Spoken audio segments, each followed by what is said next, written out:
Saan daw magandang makabili ng bahay? Kung may pera kayo, mas maganda punta kayo sa foreclosed property ni Pag-ibig. Doon makakita kayo ng mga bahay na pwede nyong ibid, tapos after nyong maibid at manalo kayo sa bidding, for example, nakuha nyo yung bahay ng 500,000, binid nyo kunyari ng 550,000, and then napasa inyo yung bahay.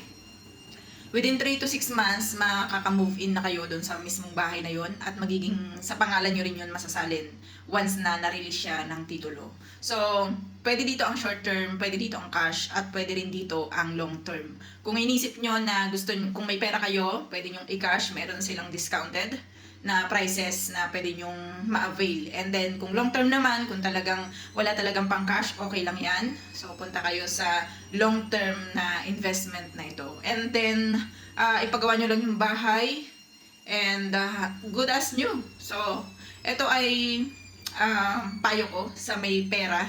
Merong maiipagpa-renovate ng bahay. Kasi ang nasa foreclosed property, kadalasan ang unoccupied is talagang as in halos sira-sira na.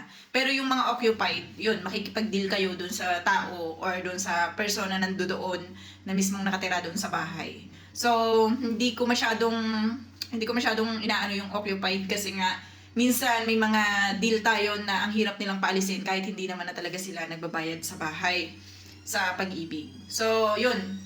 Tingnan nyo lang, check nyo lang, meron dyan.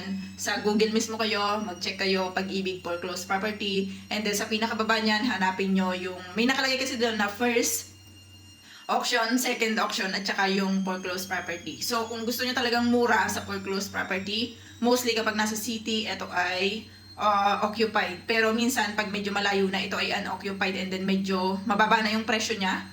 And yun nga lang, may mga i-renovate talaga kayo. Pero may community na nakatayo doon sa pwede nyong ibid na yun. Kasi nga, maybe it's natayo yung bahay is maybe 2000, 2005, 2010. Something like that na medyo matagal nang natayo yung bahay. Kaya talagang makikita mo na meron na talaga siyang mga kailangang ipaayos, mga renovations na kailangan mong ipaayos. So, check nyo na lang yan.